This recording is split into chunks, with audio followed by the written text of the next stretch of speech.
வணக்கம். நாம எல்லாரும் மனுஷங்க. நமக்கு ஆறாவது அறிவு இருக்குன்னு சொல்றோம். ஆனா அந்த ஆறாவது அறிவோட உண்மையான நோக்கம் என்னன்னு என்னைக்காவது யோசிச்சிருக்கோமா? தன்முனைப்பு அப்படிங்கிற நம்மளோட ஈகோல இருந்து ஞானம் அடையிறது வரைக்குமான நம்ம பயணத்தை பத்தி வேதாத்ரி மகரிஷியோட பார்வையில இருந்து இந்த விளக்கம் மூலமா நம்ம தெரிஞ்சுக்கலாம் வாங்க. பாருங்களேன், மத்த எல்லா உயிரினங்களும் 5 அறிவோட உலகத்தை அனுபவிக்குது. ஆனா நமக்கு மட்டும் ஆறாவதா ஒரு அறிவு இருக்கு. அதோட உண்மையான சக்தி என்ன? அதோட உச்சகட்ட பயன் என்னவா இருக்கும்? சரி, வாங்க இதுக்குள்ள கொஞ்சம் ஆழமா போய் பார்ப்போம்.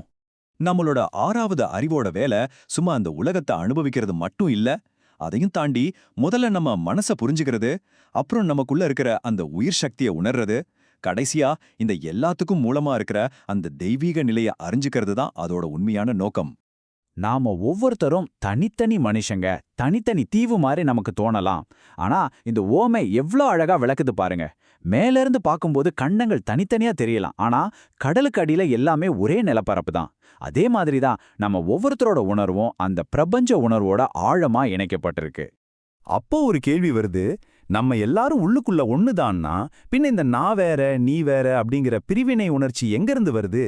இதுக்கான பதில் தன்முனைப்பு, அதாவது ஈகோங்கிற ஒரு விஷயத்துக்குள்ள தான் இருக்கு.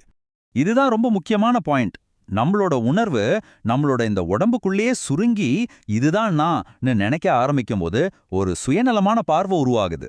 இதுதான் தன்முனைப்பு, இதுதான் ஈகோவோட பிறப்பு. இந்த ஈகோவுக்கு 2 முகம் இருக்கு. ஒன்னு நான், அதாவது அதிகாரம் வேணும், மத்தவங்க எனக்கு கட்டுப்படணுங்கிற அந்த எண்ணம். இன்னொன்னு எனது, அதாவது சொத்து, சுகம், பொருள் மேல இருக்கிற பற்று, இன்னும் வேணும்னு சேர்க்க நினைக்கிற ஆசை. இந்த நான், எனது அப்படிங்கிற ரெண்டும் சும்மா இருக்கிறதில்ல. வேதாத்ரி மகரிஷி இதை ஒரு விசித்திரமான தம்பதின்னு சொல்றாரு. இந்த தம்பதிக்கு ரொம்ப மோசமான 6 குழந்தைகள் பிறகுதான். யோசிச்சு பாருங்க, இந்த உருவகம் எவ்வளவு ஆழமானதுன்னு. நம்ம கிட்ட இருக்கிற எல்லா கெட்ட குணங்களுக்கும் எதிர்மறை உணர்ச்சிகளுக்கும் மூலம் இந்த ஈகோவோட 2 முகங்கள் தான் அப்படிங்கிறத இது எவ்வளவு அழகா விளக்குது. அந்த 6 குழந்தைங்க யாருன்னு பாத்தீங்கன்னா, பேராசை, சினம், கடும்பற்று, முறையற்ற பால் கவர்ச்சி, உயர்வு தாழ்வு மனப்பான்மை, அப்புறம் வஞ்சம். இந்த 6 குணங்களும் நம்ம ஈகோவோட தீராத ஆசைகள்ல இருந்து நேரடியா வர்றதுதான். இதுல ஒரு ஆச்சரியமான விஷயம் என்னன்னா, நாம இயல்பிலேயே கெட்டவங்கன்னு இதுக்கு அர்த்தம் இல்ல. உண்மையில நம்ம கிட்ட இருக்கிறது ஒரு சக்தி வாய்ந்த பிரபஞ்ச ஆற்றல். அது அதோட மூலத்தோட போய் சேரணும். ஆனா நாம அதை சின்ன சின்ன உலக விஷயங்கள் மேல திருப்பி விடுறதால அந்த ஆற்றல் கரைபுரண்டு ஓடி அழிவை உண்டாக்குது. ஆனா இது ஒரு நிரந்தரமான நிலை கிடையாது. நம்மளோட உண்மையான இயல்பு என்னன்னு நாம புரிஞ்சுக்க ஆரம்பிக்கும்போது இந்த எதிர்மறை குணங்களை நல்ல குணங்களா மாத்த ஆரம்பிக்கலாம். அதுதான் நம்ம பயணத்தோட திருப்புமுனை. இந்த மாற்றம் எவ்வளவு அற்புதமா நடக்குதுன்னு பாருங்க.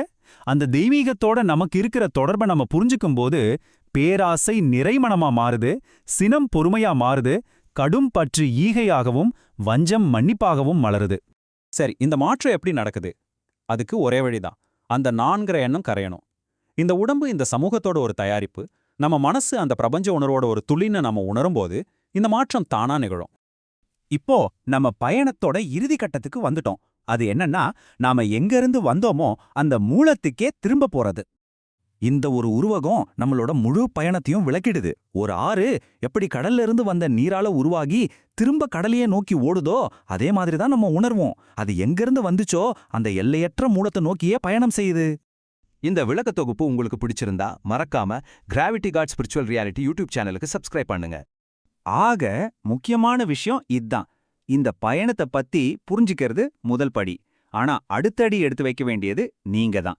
இந்த கேள்வியோட உங்களை சிந்திக்க விடுறோம். ஈகோங்கிறது ஒரு தற்காலிகமான விலகல் தான்னா, உங்க உணர்வு அதோட வீட்டுக்கு திரும்பி போற பயணத்தை தொடர இன்னைக்கு உங்களால என்ன ஒரு சின்ன விஷயத்த செய்ய முடியும்?